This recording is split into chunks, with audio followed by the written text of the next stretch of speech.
প্রশ্ন আসে, গেলে আপনি গুনাহগার হবেন, মাজারের উদ্দেশ্যে সফর করা জায়েজ নাই, গেলে কি হবেন?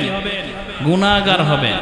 তাহলে কি করবেন? আমি যদি সিলেট গেলেন, সিলেট আপনার কাজে গিয়েছেন, এখন আসার সময় আপনার রাস্তায় করেছে শাহজালাল রহমতুল্লাহ আলাইহির মাজার।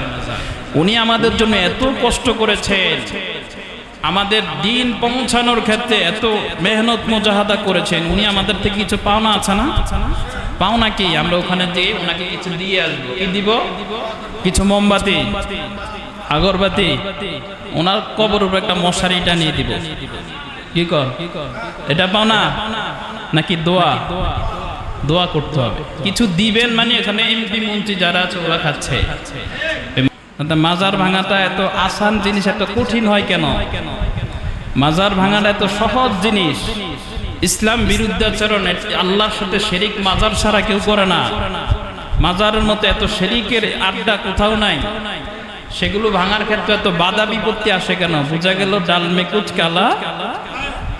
বুঝে আসছে কথা? তাহলে এখানে কারা থাকে? ভণ্ডরা থাকে। ভণ্ডদের থেকে দূরে থাকা দরকার আছে না নাই?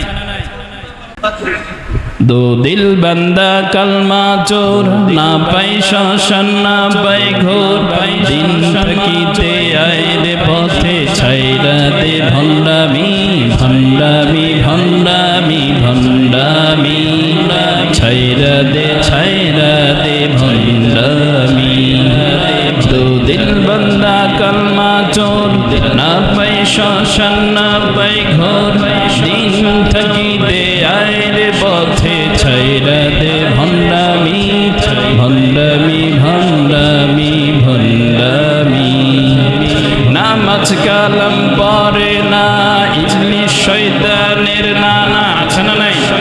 নামাজ পড়ে আমাদের এলাকায় আছে নিমন, নামাজ টামাজ নাই, লাল শালু গায়ে দেয়, চুল দাড়িতে জট বেঁধে আছে। আছে না নাই? গোসল করে না, আবার গোসল বছরে একবার করে, এমন আছে না নাই? এমন নোংরামি আছে না নাই? এমন এই যে নোংরামি, অপরিচ্ছন্নতা, অপবিত্রতা, এমন নোংরামি, মেন্টালি ডিসঅর্ডারের সাথে ইসলামের কোনো সম্পর্ক থাকতে পারে? আছে কোনো সম্পর্ক? আল্লাহ ইন্নাল্লাহা তাহির, ইন্নাল্লাহা তাইয়্যিব, ইন্নাল্লাহা তাহির ওয়া ইউহিব্বুল মুতাতাহহিরিন। আল্লাহ পুত পবিত্র, আল্লাহ পুত পবিত্রতাকে ভালোবাসে। আল্লাহ পুত পবিত্র, আল্লাহ পুত পবিত্রতাকে কি করেন? ভালোবাসেন। তাহলে এই অপরিচ্ছন্নতা, এই অপবিত্রতায়, মেন্টালি ডিসঅর্ডারের সাথে পরিচ্ছন্ন পবিত্র ইসলামের কোনো সম্পর্ক থাকতে পারে? তাহলে সেখানে আমাদের এই সমস্ত লোকের কাছে যাওয়া যাবে? কোথায় যাবে? যাবেন কোথায়? আপনার এই কপালটা বানিয়েছে কে? কে বানিয়েছেন বলেন? পুরা শরীরটা বানিয়েছে কে? তাহলে যে আল্লাহ আপনার কপাল বানিয়েছেন, পুরা শরীর বানিয়েছেন, ওই আল্লাহর সামনে মাথা নত করার দরকার আছে না নাই? মাথা নত করব পৃথিবীর মধ্যে একটা সত্তার সামনে, তিনি কে? এটাকেই বলা হয় তাওহীদ। এটাকে কি বলে? তাওহীদ। এটাকে কি? তাওহীদের মুর্শিদ আমার মুহাম্মাদের নাম, মুর্শিদ মুহাম্মাদের নাম, তাওহীদের মুর্শিদ আমার মুহাম্মাদের নাম, মুর্শিদ মুহাম্মাদের নাম।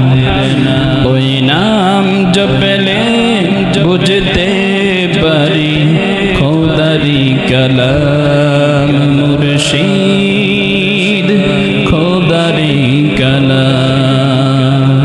বলো মুহাম্মাদের নাম, তাওহীদের মুর্শিদ আমার মুহাম্মাদের নাম, মুর্শিদ মুহাম্মাদের নাম। ওই তাওহীদের জন্য আমরা যাব কোথায়? আল্লাহর ঘরে আসবো। কোথায় যাব? আল্লাহর ঘরে এসে আপনি সেজদা দিবেন। আপনার এই সেজদাকে কবুল করে নেবে কে? আল্লাহ সূরা আলাকের মধ্যে বলেন, ওয়াসজুদ ওয়াক্তারিব, ও বান্দা সেজদা দে আর আমার নিকটবর্তী হতে থাক। নাকি মাজারে যার আমার নিকটবর্তী হ? এমন কোন কথা বলেছেন?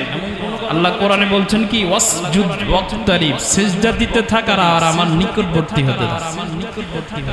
মুফাসসিরিনে কিরাম লিখেছেন সিজদা দেওয়ার মাধ্যমে বান্দা আল্লাহর এত নিকটবর্তী হয়ে যায়, এত নিকটবর্তী হয়ে যায়, বান্দার মাঝে আর আল্লাহর মাঝে কোনো দেয়াল থাকে না, পর্দা থাকে না, আল্লাহর কত নিকটবর্তী চলে যায় বান্দা। আল্লাহ আমাদেরকে সিজদা করার তৌফিক দান করুক, পড়েন আমিন। সিজদাটা কোথায় গিয়ে করব? মাজারে। মাজারে দিতে যাব না নিতে যাব?